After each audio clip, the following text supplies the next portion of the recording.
Welcome back to the channel. We're going to cover King Kebab by Barcrest for this video, and this should be seen as kind of a companion piece to the previous video on the channel, which was this one here about Temple of Treasure, because there's quite a lot of stuff in common between Temple of Treasure and King Kebab. Not that the machines themselves are clones or anything like that, but their kind of trajectory through the fruit machine landscape is very similar. Both of them were released on the £15 jackpot around the same-ish time. This is one of those things where it's really annoying that there's no official repository to go to, but the way I've got in my head was that Temple of Treasure was before King Kebab, but not by that much. So it came out on the £15 jackpot. There was a big thing on it. It was into that internet era that I talked about in the Temple of Treasure video. There was a lot of kerfuffle about it online. People knew that there was something on it and people were clamouring to find out what it was. In King Kebab's case, it was a full emptier. It got out into the wild. Loads of people were fighting over them. It got chipped. The machine lived on the £15 jackpot in its chipped state, and got an upgrade to £25 as well.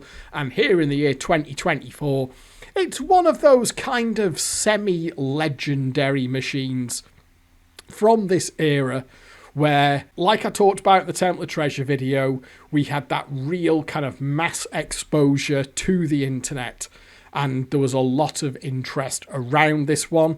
And also, like on the Temple of Treasure video, I've got the original article from the CMA Golden Pages. It's the same one that we were looking at last time, which is from September 2002. And we'll have a look at what they recorded on the CMA mailing list for this machine as well.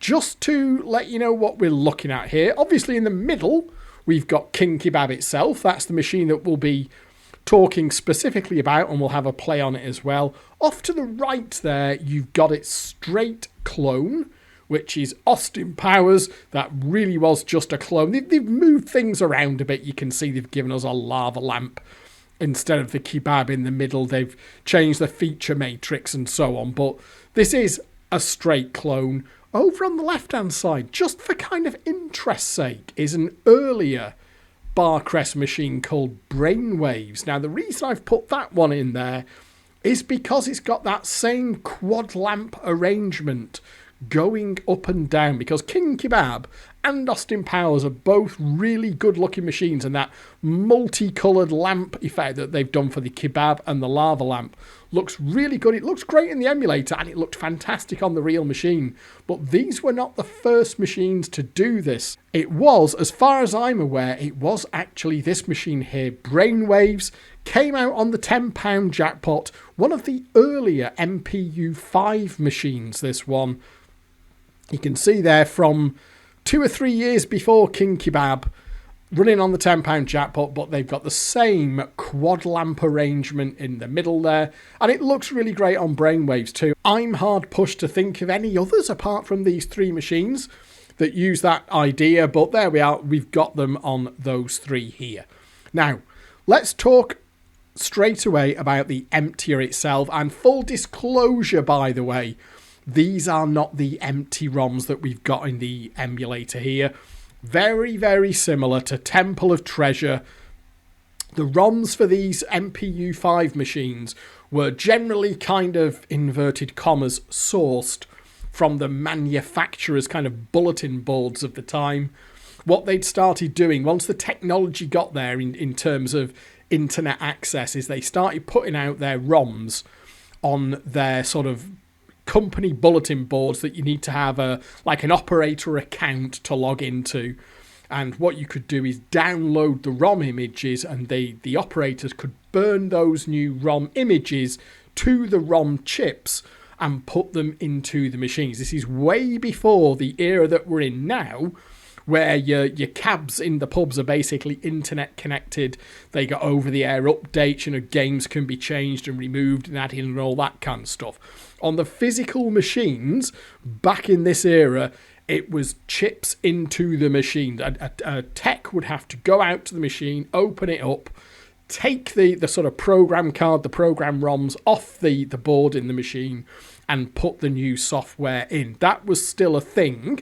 That was why you would get... Whereas now, of course, if they want to kill something on a machine, they can just do it over the air overnight, and every single machine in the morning has been kind of inverted commas chipped. Back in these days, it was when there was like a critical rechip, it was techs running around, physically changing the programs in these things, with players desperately scrabbling to get to them before the tech got there. However, the ROMs at this time were being distributed from the manufacturer's bulletin board, so as an operator, you could apply to get a username and a password to log into these bulletin boards.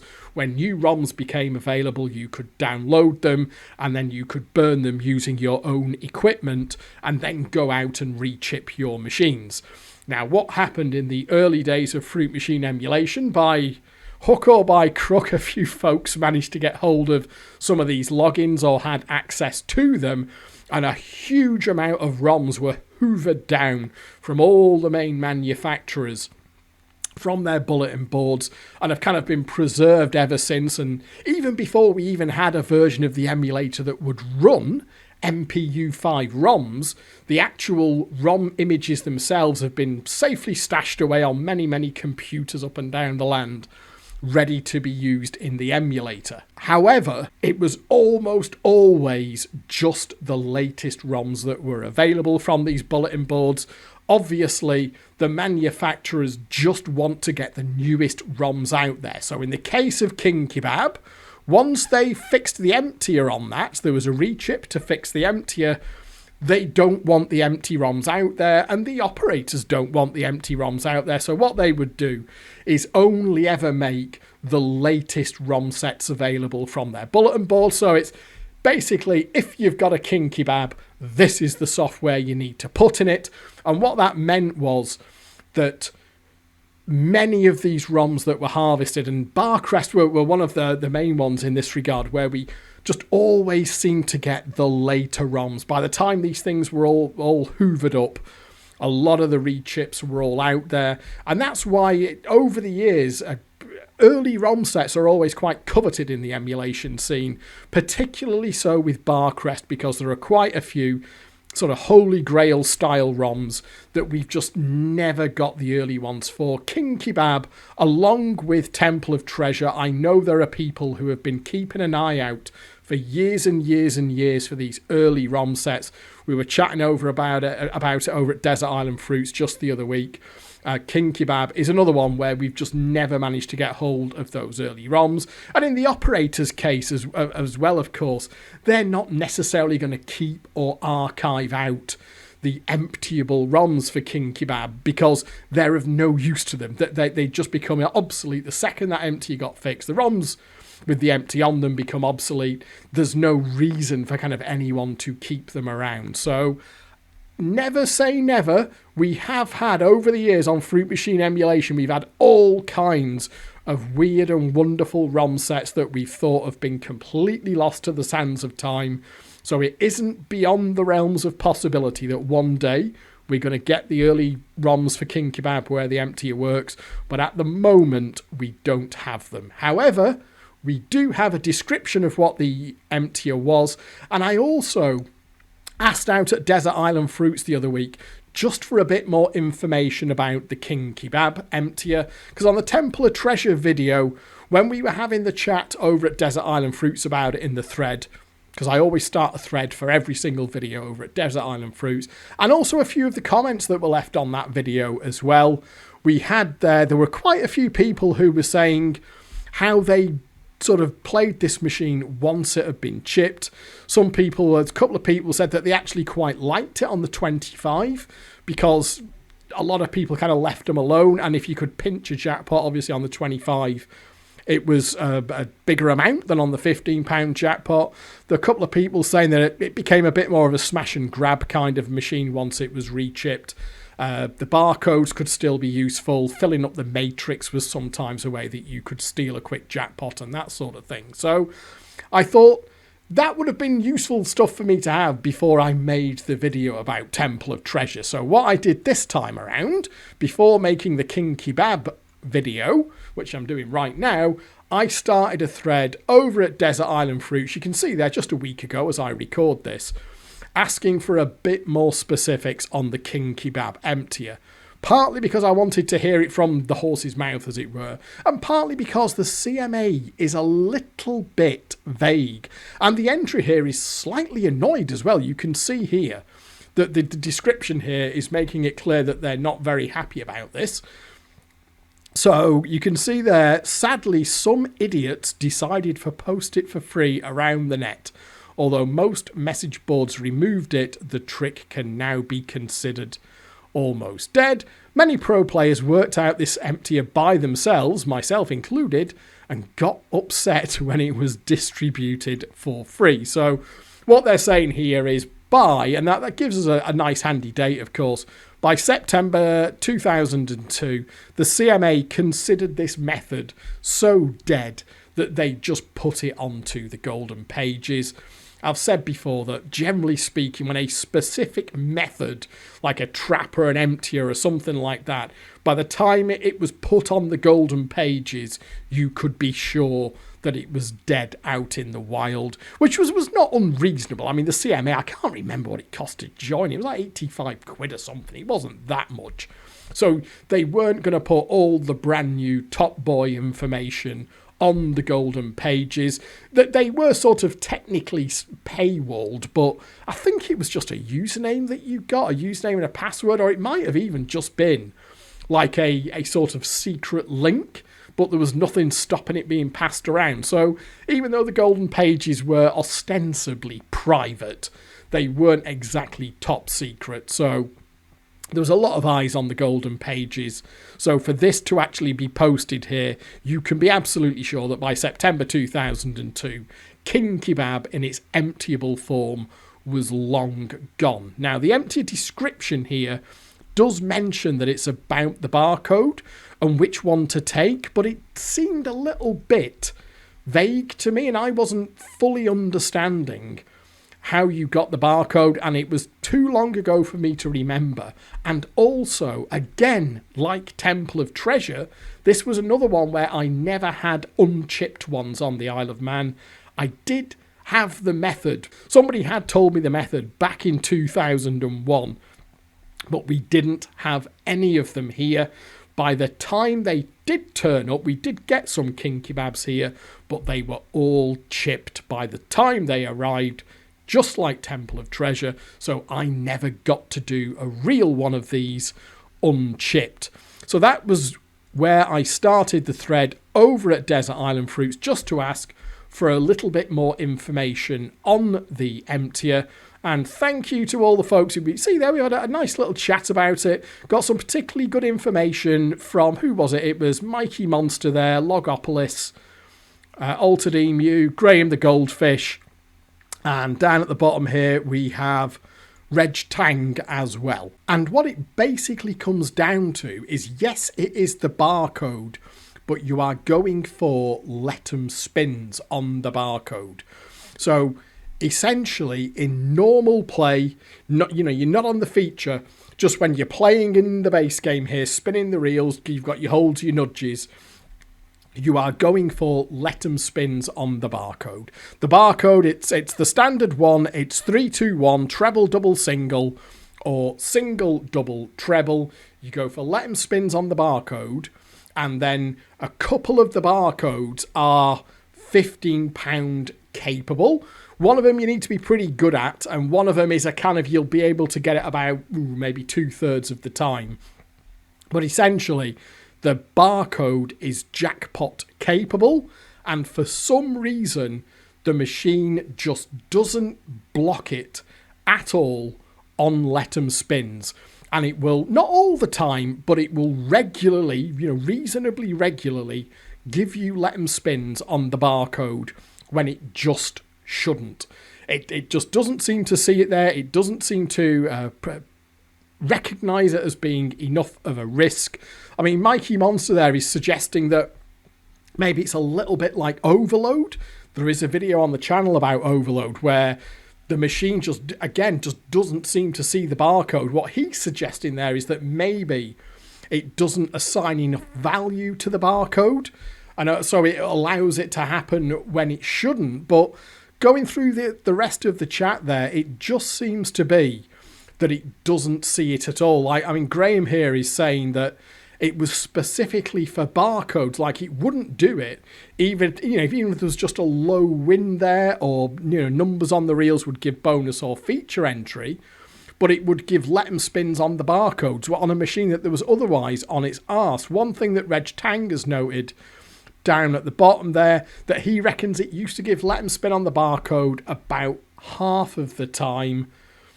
He's also saying there, that's quite interesting, that the machine knows it's giving you a win because it makes the little what noise. You'll see it when we get onto the machine, which is when it's giving like a little secret tricky type thing. So the machine knew that the barcode was being awarded and that it was giving you a win. It wasn't like it was just completely blank. And he's also saying there that when the machine was totally on its arse, you could go on a bad run of not giving the let 'em spins, so it could still take a while. And if we go back to the CMA, basically the same point there. It can take a long time to do a machine, so be warned. So it's not like you're just going to be walking up to this thing and every like £3 or £4 it'll give you a let 'em spin for a barcode and you take a jackpot out. You've got to get the setups in the first place. So it's not the easiest thing to get the setup for on the reels, just in normal play. And you're looking at maybe a 50%-ish hit rate on the let 'em spin. You can get some bad results there, as Reg Tang was noting. But ultimately, just by playing let 'em spins for barcodes, the machine would give it to you enough. And as long as you were mostly hitting the jackpots off the barcode features, you would be able to consistently take more out of the machine than you were putting in. And obviously, if you can keep doing that for long enough, even if it's like for every 15 to 16 pounds you put in, you take 20 quid out, then yes, you will empty it. That's, I mean, at the basic level, you put 19 quid in and get 20 quid out. If you can do that for long enough, you're going to empty a machine. And God, there was famously that bloody QPS machine. Was it Fruitopia or something? I can't remember. It's on the £25 jackpot, where it would give you a skill cash. I think every £22 it could come round. Every 22 quid you could get it to give you a skill cash. And as long as you could hit it, you could take 25 out of it. So on every single cycle, you could make £3. That was a slow emptier, but it was still an emptier because you were consistently taking more out than you were putting in. King Kebab isn't quite as extreme as that, but it could be. From what these people are saying here, like I say, I've got no experience of doing it myself because we didn't have them unchipped here. But the CMA mailing list itself there is noting that it could be a slow one to do. And Reg has also said the same thing there, that if you caught one in a bad mood and it was giving you a bad run on the let 'em spins, you could be there for a while. But it was an emptier, and that's the thing that got chipped out. So by the time it came here, and I did have, all along I had the emptier. So when they turned up here, it was quite a bit of time after the rechips had been out. So I was very, very sure that they would be rechipped. But I had a crack at it anyway. And yeah, they just won't give you let 'em spins for barcodes. Effectively what happens now on the rechips is the barcode is still there and you can still get it. But essentially the machine just treats it and it weights it properly as a jackpot win. So in essence, if the machine is prepared to give you a barcode, it's going to be prepared to give you a jackpot repeater or a mega feature or the King Kebab feature itself. Essentially, it sees the barcode and it prices it in correctly as a £15 capable award and just protects it as well as it needs to, so that in no way, shape or form do the barcodes represent an emptier on the rechips. They are another way to get a jackpot out of the machine, but you're basically talking about a machine at that point that's kind of jackpot happy anyway. So it was chipped on 15 and it also got a £25 update. On £25, there's one thing on this, which it's true on the £15 jackpot, it's also true on the £25 jackpot, is 10 Cash KOs, which is the yellow stack here on the kebab. 10 Cash KOs always awards a jackpot, even though it doesn't actually have to. So on 15 quid, 10 Cash KOs guarantees you a £15 jackpot. On the £25 jackpot, that still holds true.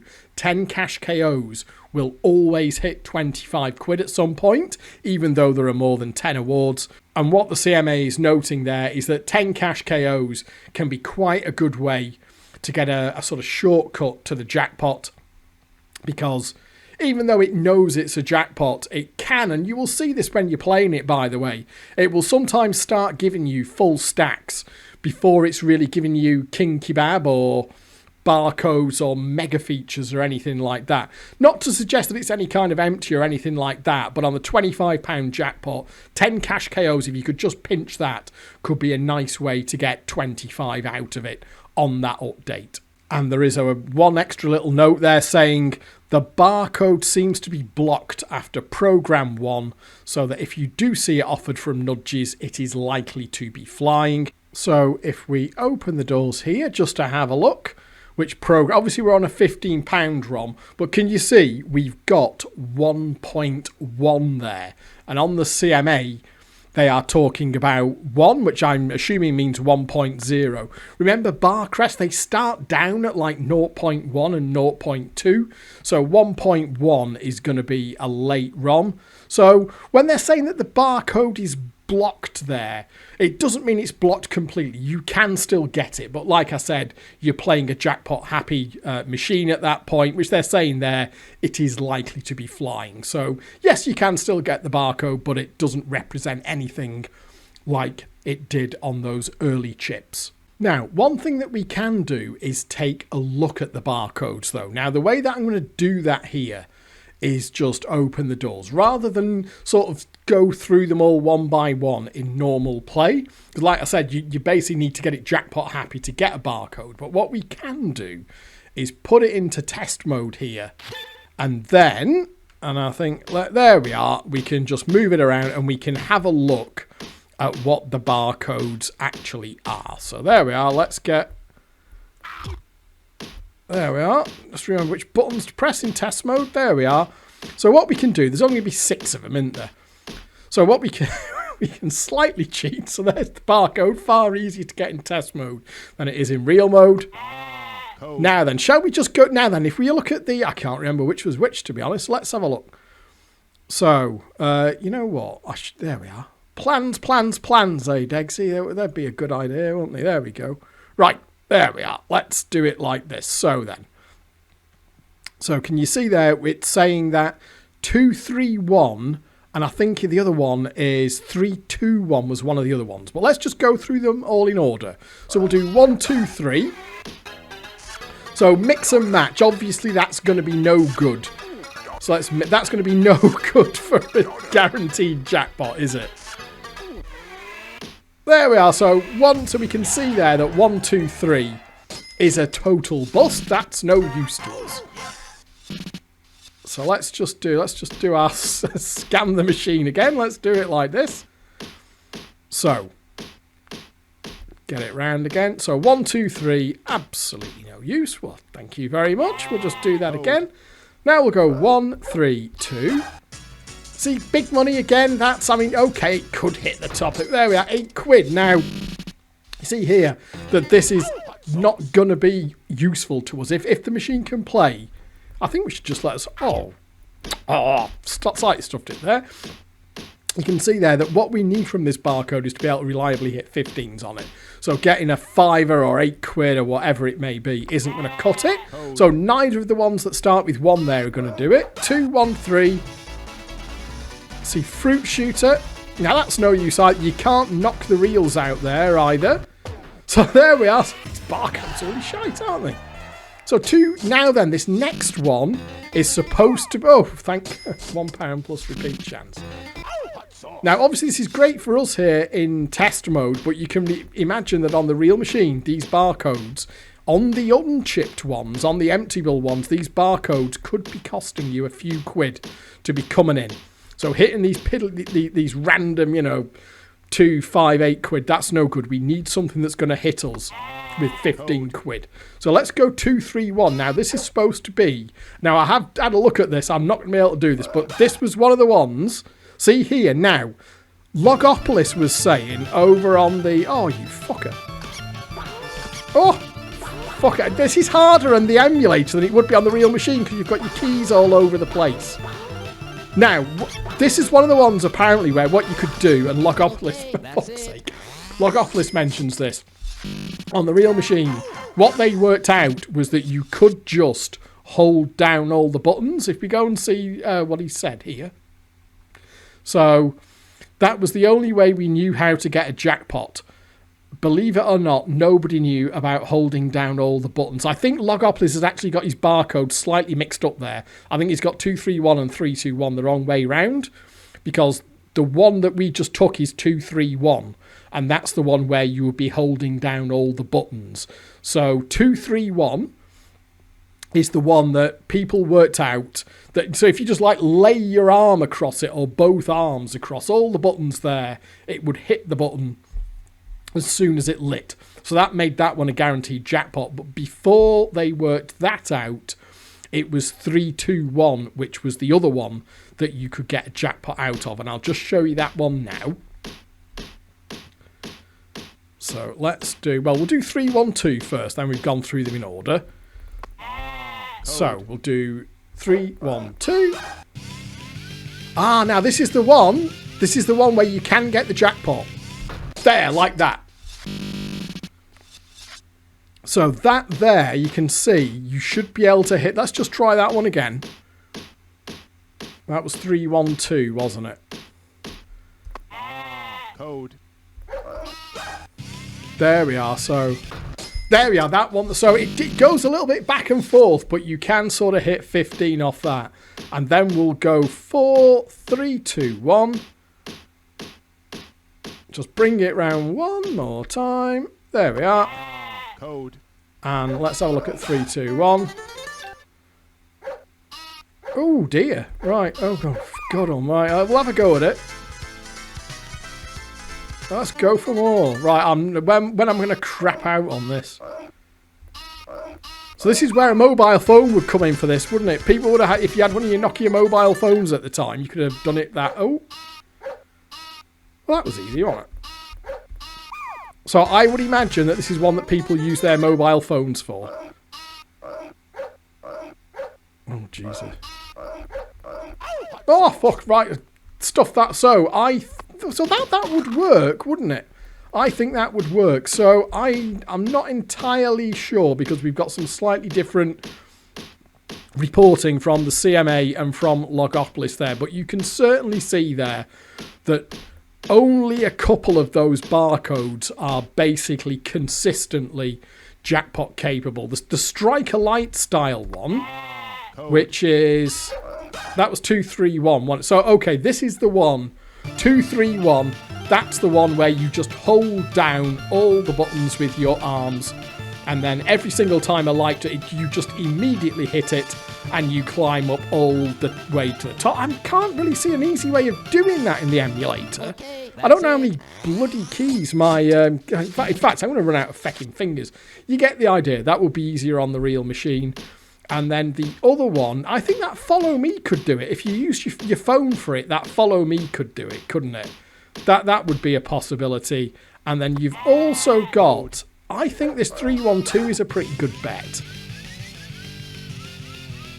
Oh, see, but if you miss it, if it goes the wrong way, that's where it can stuff you, that one, isn't it? Because what the CMA there is talking about, 312 is a fairly easy skill swap. That's the one that I adjusted there. With practice, you can hit this at least 3 out of 4 times. 321 is a Follow Me feature. So that would be the one where I reckon you could use your mobile phone. 231, and that is the Striker Light. But they're talking about for the Emptier, it would be that you would take Striker Light to get 15 every time. But I think that's the one where Logopolis was saying that early on, they didn't realise that you could just hold down all the buttons, so you would have to use one of the others. But you can see there for sure that out of those 6 barcodes, there's 2 or 3 of them that are jackpot capable. There's your empty. Let them spins on barcodes. The machine gives them too frequently when you're consistently getting 15 off those barcodes to empty the machine in the end. So I think we've covered the empty there. We've talked about what the rechip is, and obviously we're running the rechip here. Now, also like Temple of Treasure, this is why I consider these videos kind of companion pieces. Also like Temple of Treasure, I think this is still a great machine. I didn't mind these chipped when we had a few of them round here. They were all chipped when they got here, but I quite liked them. They weren't too bonkers in terms of their profile. You could generally just force them out. I used to enjoy forcing it out for the King Kebab, even if it was offering me, you know, the 10 cash knockouts or a jackpot repeater or whatever. I would always hang on for a King Kebab feature, preferably the Mega King Kebab feature. I'm not sure it really helped much, but I used to enjoy playing for the King Kebab feature or the Austin Danger Powers feature on Austin Powers, because we had a few of those over here as well. I think they were chipped right out the gate. Austin Powers was a bit later. Maybe that also was emptyable at some point, but I think Austin Powers might have been chipped by the time it came out, because that was a later clone. Either way, we had both of these around here, and a couple of them on 25 as well. I wasn't quite so keen on them on 25, but on 15, on a £15 jackpot, your jackpot is kind of small enough that as long as the machine isn't on its arse when you get to it, you can generally force them out for a reasonably sensible amount of money. And if you get a repeat, you're probably going to be in profit. 2 repeats, you're going to be doing pretty well. Once in a while, they did still have a decent streak, and I think both of these had a 60 streak in them on 15 on the rechips. So there was always the possibility that you could get a proper streak out of them.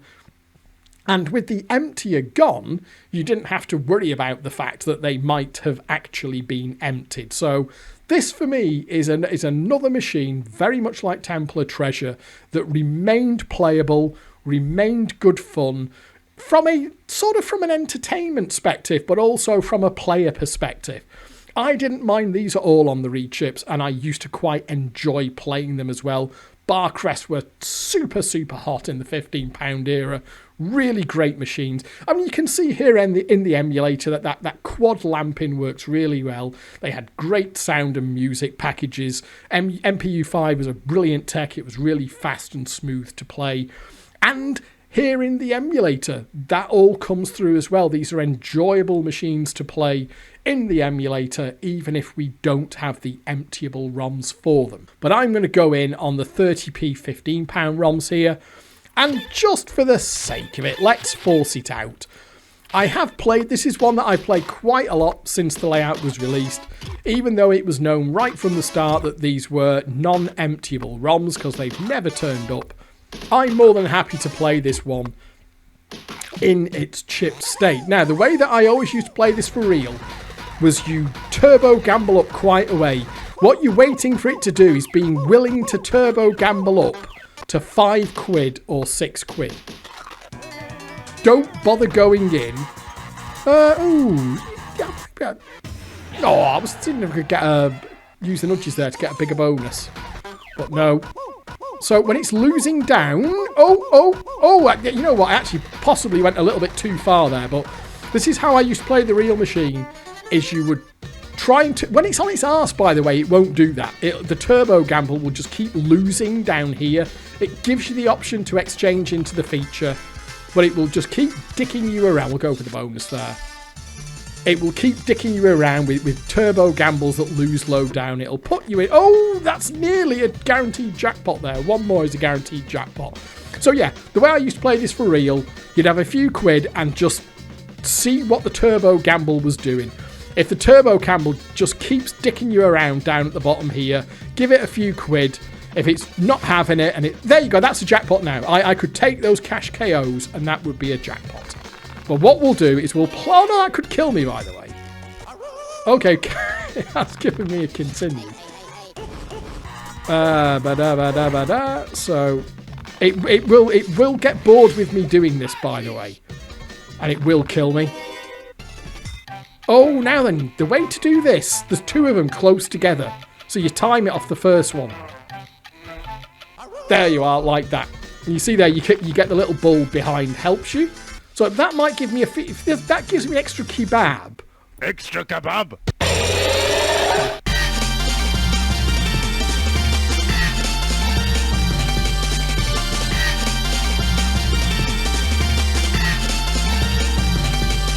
Which is what it did. I love the music on that King Kebab feature. That's partly why I always used to play for the King Kebab. Oh, look at that true skill. We'll have it.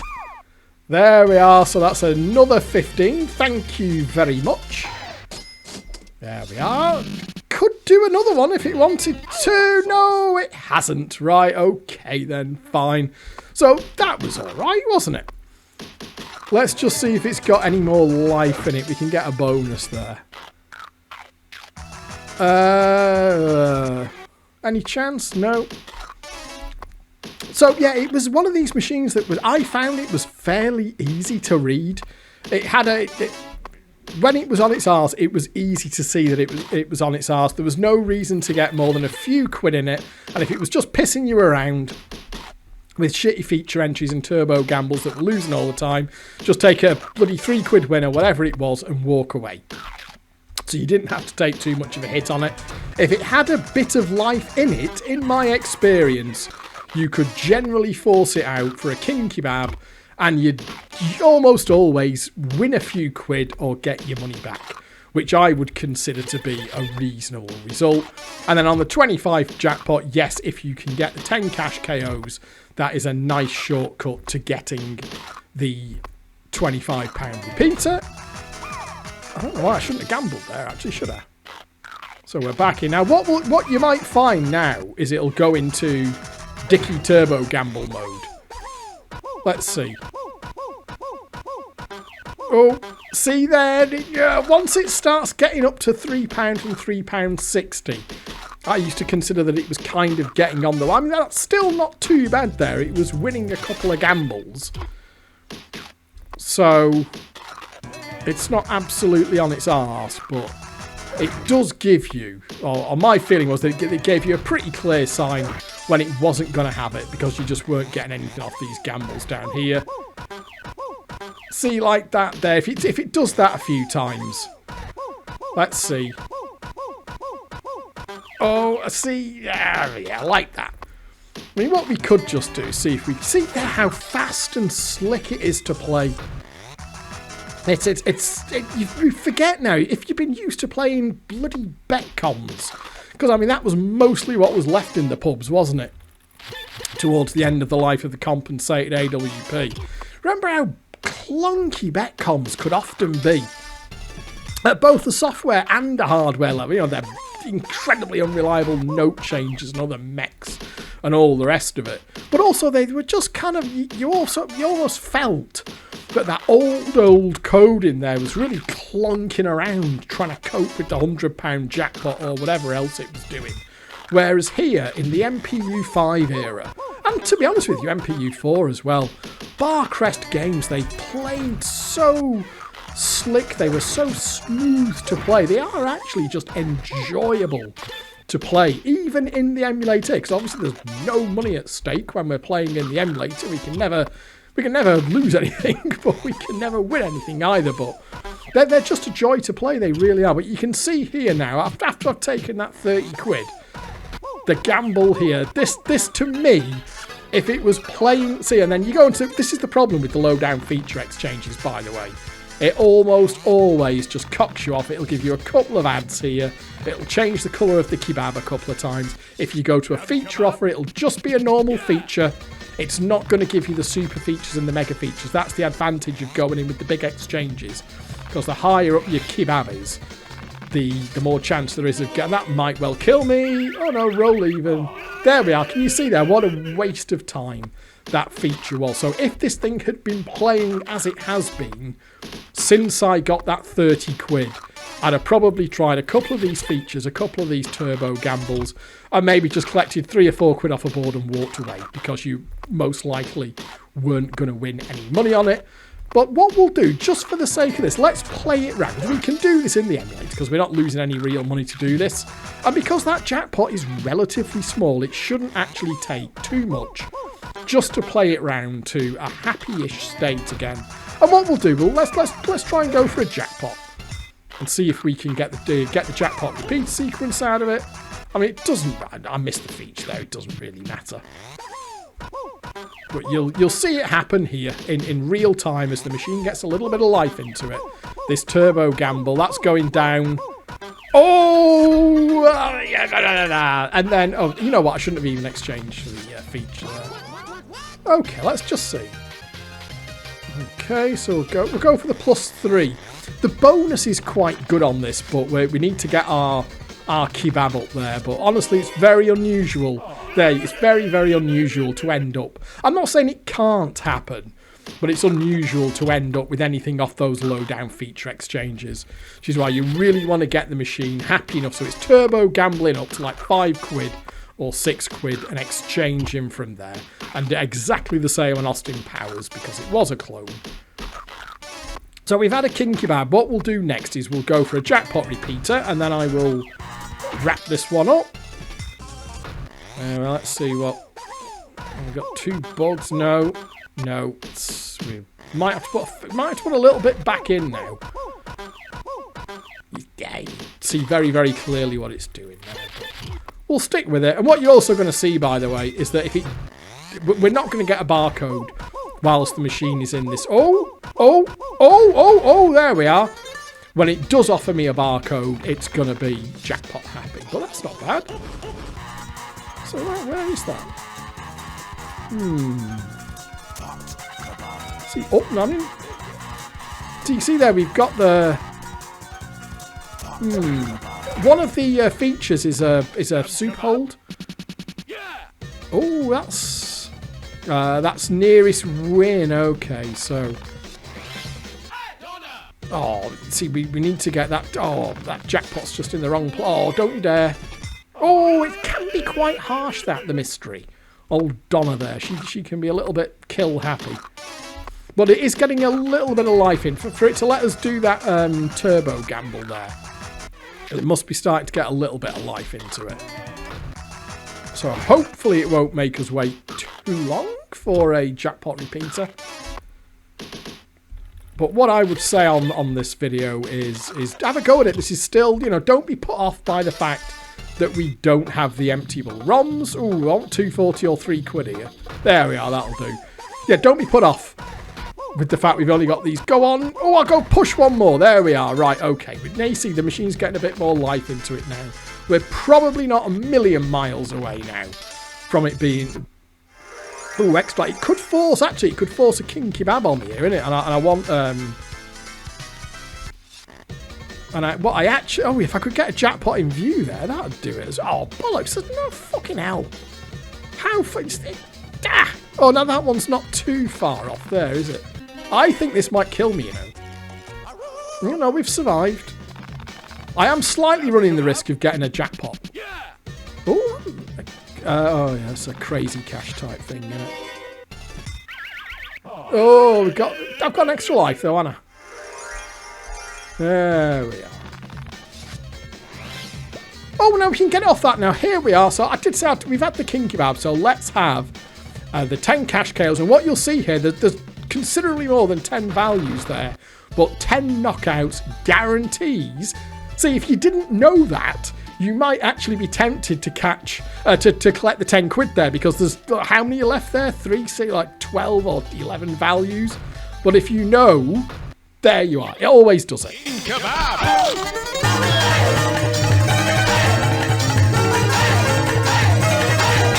Emptier kebab. Oh, that's a bloody pretty jackpot sequence, that, isn't it? Oh dear, I miss the days when fruit machines were plentiful and they were actually fun. Bloody hell. Hard to believe, from where we are now, hard to believe that such a time existed, isn't it? Well, there we go. Right, well, we've got to... What have I put in there? I've only put 33 quid in. And I've got a £45 bank, so... See, there you go. Now, that would be the kind of thing on the... That will never, ever happen. That would, of course, be a let 'em spin for a barcode. You will not see that on these rechips unless the machine is already off its tits. Yeah, very, very optimistic. So, there you go. That is King Kebab from Barcrest. Another one of those big machines around which there was a lot of fuss in the £15 jackpot days. Another one of those, very much like Templar Treasure, there was a lot of chat around it. People were increasingly convinced that there was something on it. There's always the case as well where a good player will not completely empty a machine, because a completely empty machine is a red flag to an operator. But there's always going to be some show-offs who are going around completely emptying the machine, IOUing them. So the chat was out there that there was something on it. Everyone wanted the method for King Kebab. And it was one of those internet critical mass things, very much like Temple of Treasure. And of course, it got chipped out. But it lives on in emulation, in its rechipped form. Don't let that put you off, because it's a great machine to play. I enjoy playing this one in the emulator. And honestly, I enjoy playing this one in the pubs as well. I was a little bit cross that I'd never got to do an unchipped one.